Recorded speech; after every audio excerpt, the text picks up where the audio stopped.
بسم اللہ الرحمن الرحیم۔ ناظرین، اسلام میں شوہر اور بیوی کا آپس میں جمع کرنا بہت ہی بابرکت عمل بتایا گیا ہے۔ اللہ تعالیٰ کا ارشاد ہے، اور اس کی قدرت کی نشانیوں میں سے ایک نشانی یہ ہے کہ اس نے تمہارے لیے تمہاری ہی جنس کی عورتیں پیدا کی تاکہ ان کی طرف مائل ہو کر سکون حاصل کر سکو۔ حضرت ابو ذر رضی اللہ تعالیٰ عنہ فرماتے ہیں، بعض اصحابہ کرام رضوان اللہ اجمعین نے حضور صلی اللہ علیہ وآلہ وسلم سے عرض کیا، اے اللہ کے رسول صلی اللہ علیہ وآلہ وسلم، مالدار اجر و ثواب میں آگے بڑھ گئے، حالانکہ وہ بھی نماز ویسے ہی پڑھتے ہیں جیسے ہم پڑھتے ہیں، وہ بھی ویسے ہی روزے رکھتے ہیں جیسے ہم رکھتے ہیں، اور اپنے فاضل اموال کو خیرات کرتے ہیں۔ آپ صلی اللہ علیہ وآلہ وسلم نے فرمایا، تمہارے لیے اللہ نے ایسی چیزیں نہیں بنائیں جنہیں تم خیرات کر سکتے ہو، اس لیے سنو، ایک بار سبحان اللہ کہنا صدقہ ہے، ایک بار اللہ اکبر کہنا صدقہ ہے، ایک بار لا الہ الا اللہ کہنا صدقہ ہے، برائی سے رکنا صدقہ ہے، اور تمہاری شرمگاہوں کے اندر بھی صدقہ ہے۔ صحابہ کرام رضوان اللہ اجمعین نے عرض کیا، کیا ہم میں سے کوئی شہوت پوری کرے تو یہ بھی اس کے لیے صدقہ بن سکتا ہے؟ تو آپ صلی اللہ علیہ وآلہ وسلم نے فرمایا، بتاؤ، اگر اس نے حرام کاری میں اس کو استعمال کیا تو کیا اسے گناہ نہ ہو؟ صحابہ کرام نے عرض کیا، کیوں نہیں؟ تو آپ صلی اللہ علیہ وآلہ وسلم نے فرمایا، بس اسی طرح حلال موقع پر استعمال کرنے سے ماجور ہوگا۔ ارشاد باری تعالیٰ اور اس حدیث مبارکہ سے ثابت ہوا کہ جب ایک شوہر اپنی منکوحہ یعنی اپنی بیوی کے ساتھ خلوص نیت سے ہم بستری کرتا ہے جس سے وہ اور اس کی بیوی دونوں کو خوشی حاصل ہو، تو یہ ہم بستری اس کے لیے صدقہ و ثواب کا باعث ہے۔ امام ابن قیم رحمۃ اللہ علیہ فرماتے ہیں، حضور اکرم صلی اللہ علیہ وآلہ وسلم نے اس علاج یعنی مجامت یعنی جمع کرنے کی خود تلقین فرمائی ہے، اس کے استعمال کی ترغیب دی، اسے اجر و ثواب اور خیر کا باعث قرار دیا۔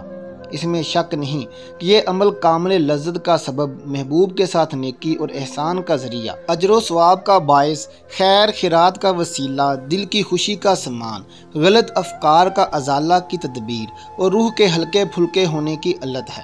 اس عمل سے روح کی کثافت اور سختی دھل جاتی ہے، جسم ہلکا پھلکا اور مزاج معتدل ہو جاتا ہے، صحت بحال اور فاسد مواد کی صفائی ہوتی ہے۔ ناظرین، اگر بیوی سے ہم بستری کو دل نہ چاہے تو ہم بستری ترک کر دینا جائز نہیں، کیونکہ ہم بستری بیوی کا بھی حق ہے اور ترک ہم بستری اس کے لیے مضر ہے۔ جس طرح عورتوں کو مردوں کے جذبات کا لحاظ رکھنا ضروری ہے، اسی طرح مردوں پر بھی لازم ہے کہ وہ عورتوں کے جذبات کا خیال رکھیں، ورنہ جس طرح مرد کی ناراضگی سے عورت کی زندگی جہنم بن جاتی ہے، اسی طرح عورتوں کی ناراضگی بھی مردوں کے لیے وبال جان بن جاتی ہے۔ سیدنا حضرت عمر رضی اللہ تعالیٰ عنہ کے پاس حضرت کعب رضی اللہ تعالیٰ عنہ تشریف فرما تھی کہ ایک خاتون آئی اور آ کر کہنے لگی، اے امیر المومنین، میرا خاوند بہت نیک ہے، ساری رات تہجد پڑھتا ہے اور سارا دن روزہ رکھتا ہے۔ یہ کہہ کر خاموش ہو گئی۔ حضرت عمر رضی اللہ تعالیٰ عنہ بڑے حیران ہوئے کہ یہ خاتون کیا کہنے آئی ہے۔ اس نے پھر یہی بات دہرائی کہ میرا خاوند بہت نیک ہے، ساری رات تہجد میں گزارتا ہے اور سارا دن روزہ رکھتا ہے۔ یہ سن کر حضرت کعب رضی اللہ تعالیٰ عنہ بول پڑے کہ اے امیر المومنین، اس نے بڑے اچھے انداز سے اپنے خاوند کی شکایت کی ہے۔ امیر المومنین بولے، کیسی شکایت؟ جب وہ ساری رات تہجد پڑھتا رہے گا اور سارا دن روزہ رکھے گا تو پھر بیوی کو وقت کب دے گا؟ تو یہ خاتون کہنا چاہتی ہے کہ میرا خاوند نیک تو ہے لیکن مجھے وقت نہیں دیتا۔ چنانچہ حضرت عمر رضی اللہ تعالیٰ عنہ نے اس کے خاوند کو بلایا تو اس نے کہا، ہاں اے امیر المومنین، میں مجاہدہ کرتا ہوں۔ حضرت عمر رضی اللہ تعالیٰ عنہ نے حضرت کعب رضی اللہ تعالیٰ عنہ سے کہا کہ آپ فیصلہ کریں۔ حضرت کعب رضی اللہ تعالیٰ عنہ نے اس شخص سے فرمایا کہ دیکھو، شرعاً تمہارے لیے ضروری ہے کہ تم اپنی بیوی کے ساتھ وقت گزارو، ہنسی خوشی اس کے ساتھ رہو، اور کم از کم ہر 3 دن کے بعد اپنی بیوی کے ساتھ ہم بستری ضرور کرو۔ وہ میاں بیوی جب جا چکے تو حضرت سیدنا عمر رضی اللہ تعالیٰ عنہ نے حضرت کعب رضی اللہ تعالیٰ عنہ سے پوچھا کہ آپ نے یہ شرط کیوں لگائی کہ ہر 3 دن کے بعد بیوی سے ملا کرو؟ تو انہوں نے کہا کہ دیکھیں، اللہ رب العزت نے مرد کو زیادہ سے زیادہ 4 شادیوں کی اجازت دی ہے، چنانچہ اگر 4 شادیاں بھی کسی کی ہوں تو 3 دن کے بعد پھر پہلی بیوی کی باری آتی ہے، تو اس لیے میں نے اس سے کہا کہ زیادہ سے زیادہ تم 3 دن رات عبادت کر سکتے ہو، اور 3 دن کے بعد 1 دن اور رات پر تمہاری بیوی کا حق ہے جو تمہیں اس کے ساتھ گزارنا پڑے گا۔ تو دیکھیں شریعت انسان کو کیا خوبصورت باتیں بتاتی ہے۔ بیویوں سے متعلق رسول اللہ صلی اللہ علیہ وآلہ وسلم نے فرمایا کہ عورتوں کے ساتھ خیر خواہی کرو، اس لیے کہ وہ تمہارے پاس قیدی ہیں، تم ان سے ہم بستری اور عصمت اور اپنے مال کی امانت وغیرہ کے علاوہ اور کچھ بھی اختیار نہیں رکھتے، اور جب وہ اپنا قرض ادا کرتی ہوں تو پھر ان کے ساتھ بدسلوکی کا جواز کیا ہے؟ ہاں اگر وہ کسی کھلی ہوئی بے حیائی کا ارتکاب کریں تو پھر تمہیں انہیں سزا دینے کا حق حاصل ہے۔ پھر اگر وہ ایسا کریں تو انہیں بستروں سے علیحدہ چھوڑ دو اور انہیں مارو، لیکن اذیت ناک مار نہ ہو۔ اس کے بعد وہ اگر تمہاری مطیع ہو جائیں تو پھر انہیں سزا دینے کا بہانہ تلاش نہ کرو۔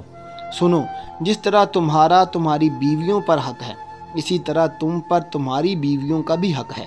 تمہارا حق تمہاری بیویوں پر یہ ہے کہ وہ تمہارے بستر کو ایسے لوگوں کو نہ روندنے دیں جنہیں تم ناپسند کرتے ہو، اور تمہارے گھر میں ایسے لوگوں کو آنے کی اجازت نہ دیں جنہیں تم اچھا نہیں سمجھتے۔ سنو، اور تم پر ان کا حق یہ ہے کہ تم ان کے لباس اور پہننے میں اچھا سلوک کرو۔ جس طرح عورتوں کو مردوں کے جذبات کا خیال رکھنا ضروری ہے، اسی طرح مردوں کو بھی لازم ہے کہ وہ بھی عورتوں کے جذبات کا خیال رکھیں، ورنہ جس طرح مرد کی ناراضگی سے عورت کی زندگی جہنم بن جاتی ہے، اسی طرح عورت کی ناراضگی بھی مرد کے لیے وبال جان بن جاتی ہے۔ اگر کسی اجنبی عورت پر اتفاقیہ نظر جا پڑے اور وہ خوبصورت معلوم ہو تو گھر جا کر اپنی بیوی سے ہم بستری کر لو تاکہ شہوت کو سکون ہو سکے۔